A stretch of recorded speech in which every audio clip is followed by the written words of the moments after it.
तो वो है। बाजी वो सफीना का जो सवाल था वो वैलिड था, नवाज शरीफ को उस पर जवाब देना चाहिए था। तो लेकिन आगे फिर आर्ग्यू करती ना कि आप मुझे किस वजह से निकाल वो रहे हैं? भाग गया, उसके बाद आपको पता है भाग गया ना, तो उसकी पुरानी आदत है, गाड़ी में बैठा गया तो वो हो गया।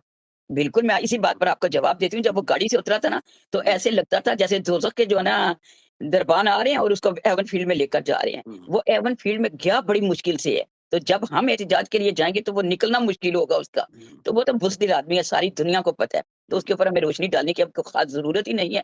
पूरी दुनिया को प्रूफ़ हो गया कि नवाज़ शरीफ एक कावड़ मैन है, बुज़दिल हाँ। आदमी है और इसके मियाँ अंदर नवाज़ किसी को शरीफ फेस तो करने की जिनेवा चले गए, उधर मरीम नवाज़ भी आ रही है। मरीम नवाज़ के कोई गले का कोई सर्जरी है या कोई ऑपरेशन है छोटा-सा। उसके बाद आप समझते हैं कि मियाँ नवाज़ शरीफ और मरीम नवाज़ जो हैं, ये लंदन की तरफ आएँगे या पाकिस्तान की तरफ जाएँगे?